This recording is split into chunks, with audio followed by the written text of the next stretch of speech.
आज का topic electric flux है। इलेक्ट्रिक फ्लक्स क्या होता है इसको हम एग्जाम्पल के द्वारा समझेंगे और उसके बाद जो इसकी एक्चुअल मीनिंग है या इसकी डिफिनेशन है हम उस पर जाएंगे ताकि आपको अच्छे से समझ में आ जाएगा। ओके, आइए समझते हैं। मान लीजिए एक विंडो है जिसका एरिया ए है। इस विंडो में से बाहर से हवा आ रही है। हम इसका नाम देते हैं air of lines.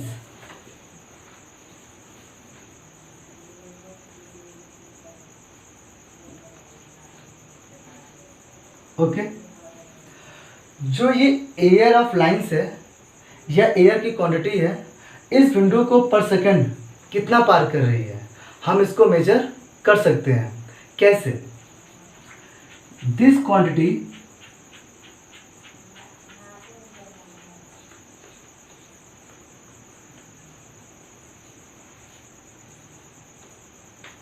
Depend upon first speed of area, speed of air, second area of window. आप अल्टीमेट देखिए आपको क्या मिला। इस विंडो के अंदर जो एयर की क्वांटिटी है, जो एयर ऑफ लाइंस है, वो कितनी स्टोर हुई है। तो स्टोर होना ही डेट इज फ्लक्स। तो फ्लक्स एक क्वांटिटी है जो किसी एरिया में स्टोर होती है और वो दो बातों पर डिपेंड करता है, स्पीड ऑफ एयर और एरिया ऑफ विंडो। ओके, आइए थोड़ा सा हम इसको इंटेंसिटी भी बोल सकते हैं। इंटेंसिटी ऑफ एयर, थोड़ा इसके बारे में थोड़ा चर्चा कर लेते हैं। मान लीजिए सेम साइज का विंडो है। इस विंडो में एयर ऑफ लाइंस 2 आ रही है। इस विंडो में एयर ऑफ लाइंस 4 आ रही है। तो खुद सोचिए कि इसमें ज़्यादा फ्लक्स स्टोर होगा, इसमें कम होगा। क्यों ऐसा हुआ? क्योंकि इसमें जो इंटेंसिटी है एयर की वो कम है, इसमें ज़्यादा है। तो जहाँ पर इंटेंसिटी ज़्यादा होगा वहाँ पर फ्लक्स ज़्यादा स्टोर होगा। ओके, आप यूँ समझिए कि दो दोस्त हैं, वो अलग अलग जगहों पर है, ठीक है। तो हर जगह का जो एयर का फ्लो होता है वो एक समान नहीं रहता है। तो मान लीजिए उधर एयर का फ्लो ज़्यादा तेज होगा और इधर ज़्यादा स्लो होगा। तो जहाँ पर एयर की इंटेंसिटी ज़्यादा होती है तो वहाँ पर ज़्यादा एयर स्टोर होगा। ओके, तो फ्लक्स क्या है? बेसिकली एक क्वांटिटी है जो किसी एरिया में स्टोर होता है। ओके, अब इस फ्लक्स को हम पढ़ेंगे इलेक्ट्रिक फील्ड ऑफ लाइंस के फॉर्म में। अभी पढ़ लेते हैं एयर ऑफ लाइंस के फॉर्म में, अब पढ़ेंगे electric field of lines form में जो इसकी एक्चुअल डिफिनेशन है। Okay, electric field of lines एक इलेक्ट्रिक फील्ड का पार्ट है। आप लोग जानते होंगे कि इलेक्ट्रिक फील्ड क्या होता है। आइए देख लेते हैं इसको भी। मैं इसको रफ कर दे रहा हूँ। आइए पहले इसकी डिफिनेशन हम लिख देते हैं, फिर थोड़ा समझाते हैं इसको। Electric flux, flux link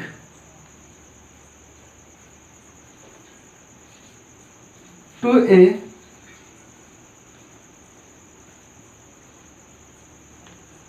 surface area is a quantity scalar।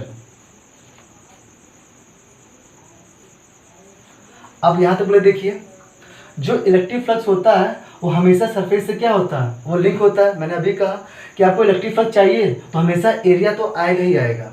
Okay, is the quantity, जो इलेक्ट्रिक फ्लक्स होता है वो एक स्केलर क्वांटिटी होता है, formed by intensity of field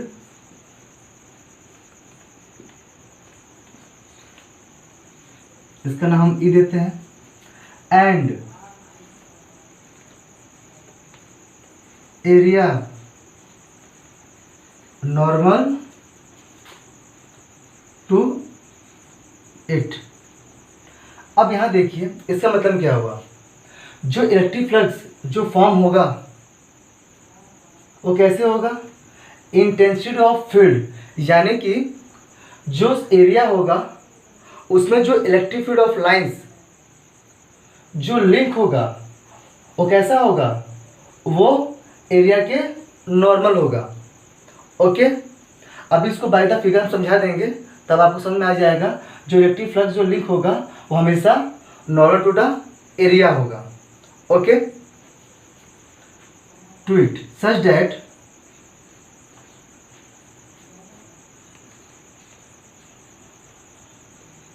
electric field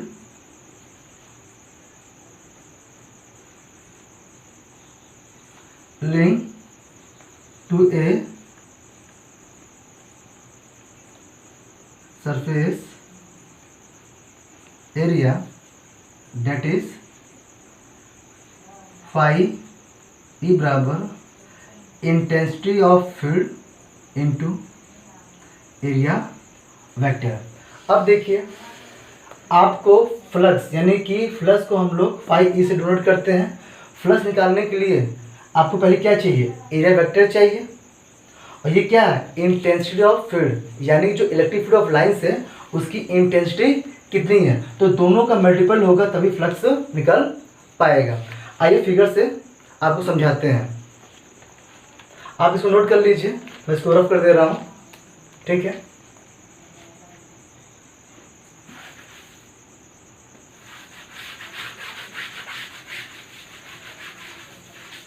देखिए बाय द फिगर ये कोई सरफेस एरिया है, हमने ए मान लिया, और इस सरफेस एरिया से जो इलेक्ट्रिक फील्ड ऑफ लाइंस क्या है, इससे लिंक है।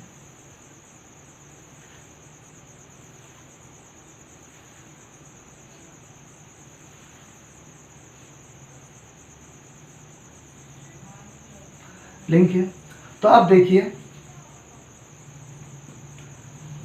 कि इस सरफेस एरिया से जो इलेक्ट्रिक फील्ड ऑफ लाइंस है वो कितना लिंक है, आप इसको काउंट कर लीजिए, 1 2 3 4 5 6 7। तो इलेक्ट्रिक फील्ड ऑफ लाइंस का काउंट होना ही डेट इज फ्लक्स, कि वो कितना उस एरिया से लिंक है, आप इसको काउंट कर लीजिए, और काउंट करेंगे तो वही आपको होता है फ्लक्स। अभी मैंने आपसे कहा था फ्लक्स निकालने के लिए आपको क्या चाहिए, आपको एरिया चाहिए और उस इलेक्ट्रिक फील्ड ऑफ लाइंस की इंटेंसिटी कितनी है, आप इसको काउंट कर लीजिए, दैट इज फ्लक्स। तो मैं लिख देता हूं यहां पर फाई ई, फॉर्मूला क्या था, इलेक्ट्रिक फील्ड वेक्टर और एरिया वेक्टर। ई क्या है, intensity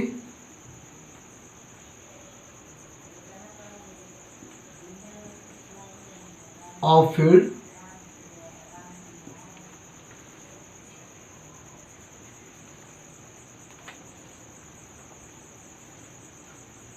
area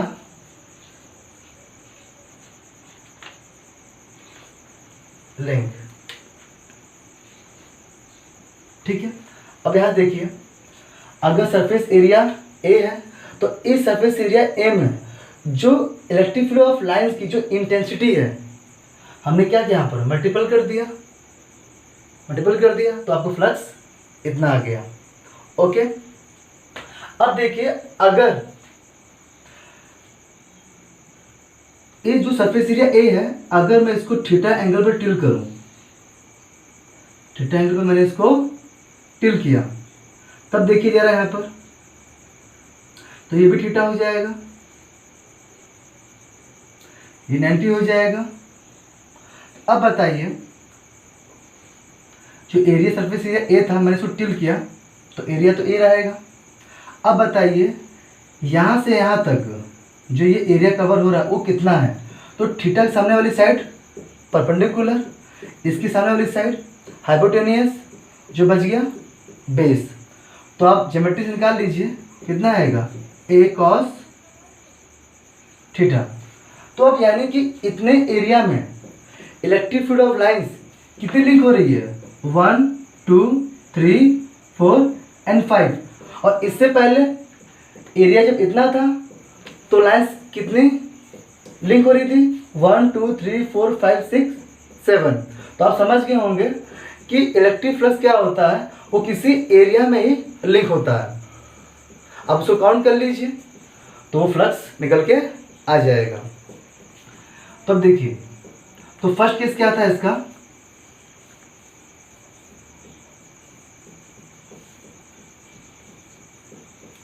first case flux निकालने के लिए जब इसका एरिया क्या था, ए था, उसमें इस फील्ड की इंटेंसिटी कितनी है, इंटेंसिटी ई है, हाई है ना। ओके, ये पहले केस हो गया। सेकंड केस में क्या था,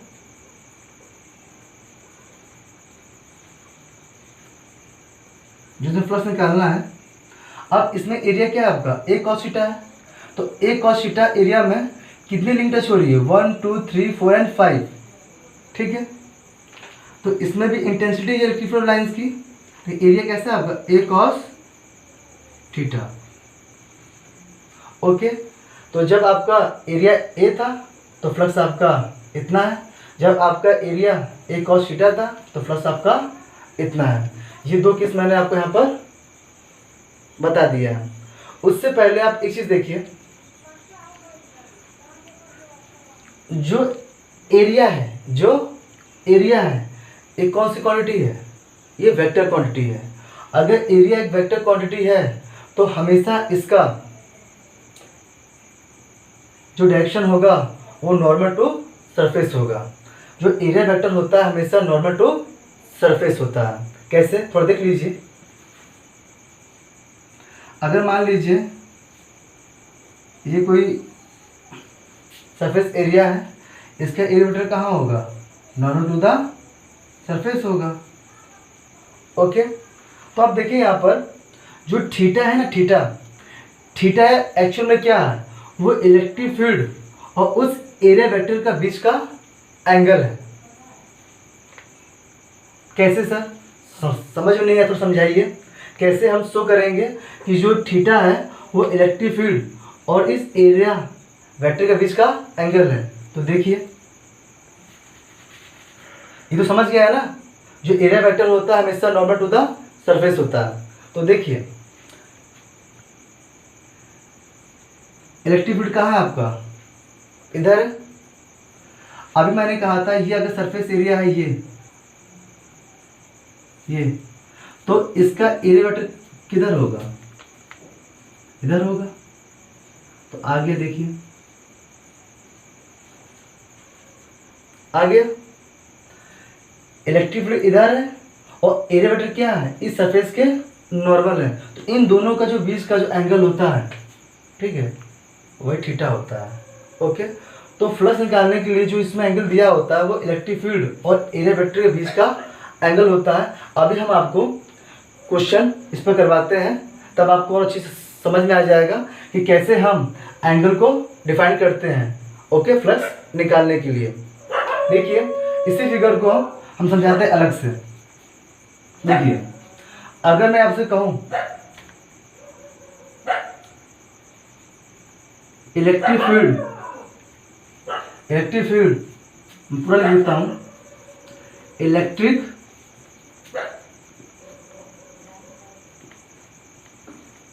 field normal to the surface,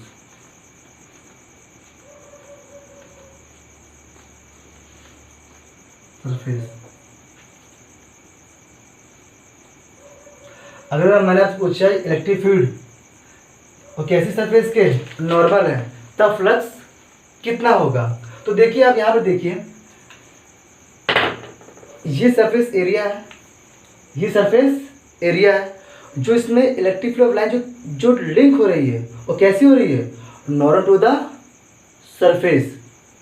okay, तो अब बताइए, और मैंने अभी कहा था अगर ये सरफेस है, उसका एरिया ए है और ये इलेक्ट्रिक फील्ड ऑफ लाइंस है,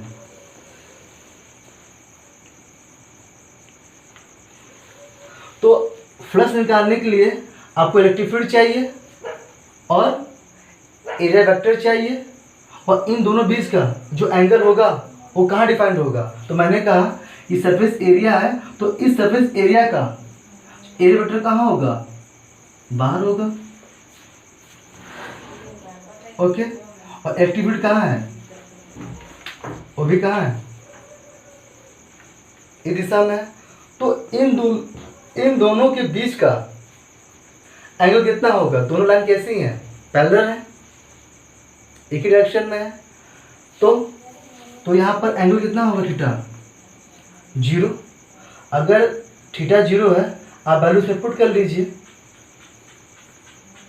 फाइव ई ए इंटू ए कॉस 0, और कॉस 0 कितना होता है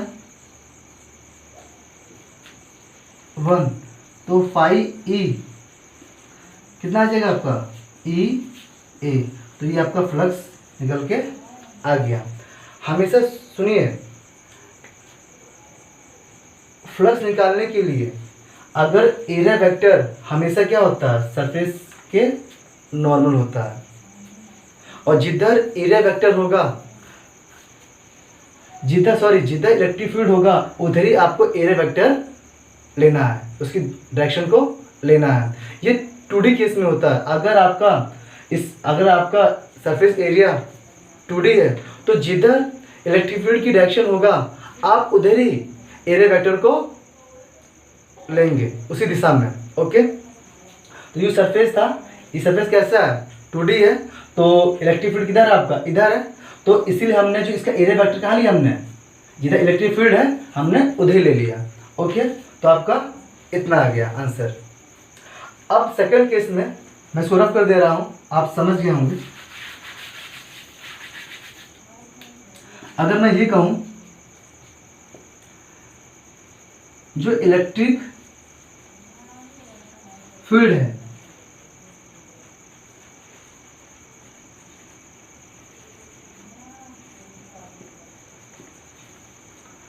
वो अलोंग द सरफेस है, अलोंग द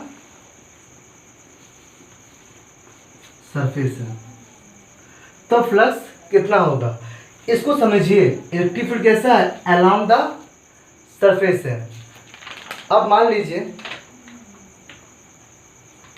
पहले क्या था, ये सरफेस था, ये इलेक्ट्रिक फील्ड लाइन थी, ये ऐसे आ रही थी और कैसे लिंक थी, नॉर्मल टू द सरफेस था। अब नॉर्मल टू सरफेस होगा तो ये लाइन कहाँ गई, ये बाहर निकल गई। तो अभी मैंने कहा था, जैसे मान लीजिए इस तरह, मान लीजिए ये जब लाइन बाहर निकली तो अब एरिया वेक्टर कहाँ होगा, इसके ये लाइन बाहर निकली तो इस सरफेस का एरिया वेक्टर कहाँ हुआ, नॉर्मल टू द सरफेस, तब थीटा कितना आया, 0 आया। ओके, तो फर्स्ट केस में बता दिया था। अब सेकंड केस में मैंने क्या कहा, electric field along the surface. इसका मतलब क्या है, अगर आपका सरफेस जो ऐसा था अब कैसा हो गया, ऐसा हो गया। अभी तक इलेक्ट्रिक फील्ड लाइंस ऐसे आ रही थी, अब कैसे आएगी, ऐसे आएगी, और सरफेस कैसा होगा, ऐसा होगा। तो इलेक्ट्रिक फील्ड लाइंस क्या हुआ, इस सरफेस को टच किए बिना ऐसे निकल गया। आप फील कीजिए कि फ्लक्स क्या होता है, जब कोई लाइंस उस सरफेस को टच करते हैं तभी फ्लक्स काउंट होता है। ये तो टच किया ही नहीं, जब टच किया ही नहीं तो फ्लक्स कितना हो जाएगा, वो 0 हो जाएगा। अब वो दिख भी रहा है, लेकिन कैलकुलेशन के हिसाब से देखिए इसको, तो 0 कैसे हुआ, ये इलेक्ट्रिक फील्ड की डायरेक्शन है और ये सरफेस एरिया है, तो इसका एरिया वेक्टर कहाँ होगा, इसके बाहर। ये देख लीजिए, इसका एरिया वेक्टर इधर हुआ और इलेक्ट्रिक फील्ड लाइन कैसी हुई, इसकी ऐसी हुई, तो दोनों का एंगल कितना हुआ, 90, तो थीटा कितना हुआ 90। तो मैं फिगर ड्रॉ कर देता हूँ यहाँ पर। ये आपका क्या है, ये आपका सरफेस है, और जो इलेक्ट्रिक फील्ड लाइन्स है वो कैसे है, वो इधर है। तो इस सरफेस में जो एरिया वेक्टर कहाँ होगा, मैं शो कर देता हूँ इधर भी इलेक्ट्रिक फील्ड लाइन्स। तो इसका जो एरिया वेक्टर किधर होगा, इधर होगा। तो एंगल कितना बना 90, वैल्यू पुट कर दी इसमें, ई ए कॉस 90, तो फाई कितना आ गया 0। तो आपको ये समझ में आ गया होगा कि जो थीटा हम कैसे लेते हैं, इलेक्ट्रिक फील्ड और उस एरिया वेक्टर के बीच का एंगल होता है। हमेशा आप ये समझ लीजिए, अगर 2D सरफेस है तो जिधर इलेक्ट्रिक फील्ड की डायरेक्शन होगा आप एरिया वेक्टर भी उसी डायरेक्शन में लेंगे, लेकिन 3D सरफेस में ऐसा नहीं होता है। ओके, तो आपको पूरा समझ में आ गया होगा कि फ्लक्स क्या होता है, उसको कैलकुलेट कैसे करते हैं। अब एक चीज़ में क्या बचा है, जो फ्लक्स की यूनिट होती है उसकी डायमेंशन होता है वो आपको पता होना चाहिए। मैं यहाँ पर बता देता हूँ आपको, इसको मैं रफ कर देता हूँ।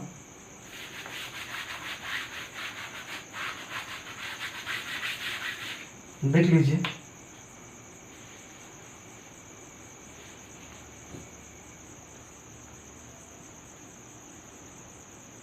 इलेक्ट्रिक फील्ड ई क्या है, इलेक्ट्रिक फील्ड है, आपको पता होगा। मैं इसका बता रहा हूँ यूनिट आपको। इलेक्ट्रिक फील्ड का जो यूनिट होता है वो कितना होता है आपको पता होगा। एक होता है वोल्ट पर मीटर, और एक क्या है एरिया है, तो ये आ जाएगा मीटर स्क्वायर। 1 मीटर से मीटर काट दीजिए, कितना आ गया वोल्ट मीटर। एक यूनिट इसकी ये हो गई। दूसरी देखिए यूनिट क्या होती है इसकी, इलेक्ट्रिक फील्ड होता है E बराबर F/Q। F से क्या होता है न्यूटन, Q से क्या होता है कूलाम, A से क्या होता है एरिया, तो क्या हो गया मीटर स्क्वायर। तो ये आपकी आ गई दूसरी यूनिट, न्यूटन मीटर स्क्वायर पर कूलाम। डायमेंशन आप निकाल लेते होंगे, उम्मीद करता हूँ आपको निकालना आता हो डायमेंशन। नहीं भी आता है तो इसको निकालिएगा, और जब मैं अगला टॉपिक इलेक्ट्रिक फ्लक्स का ही पढ़ाऊँगा तब मैं उसमें आपको निकाल के समझा दूँगा। ये इलेक्ट्रिक फ्लक्स का ये पहला पार्ट है, 2-3 पार्ट में समझाएंगे क्योंकि टॉपिक काफ़ी लंबा हो जाता है, तो फिर प्रॉब्लम होती है, वीडियो ज़्यादा देर तक हो जाता है। तो ठीक है, तो आप इसको समझ लीजिएगा। ओके।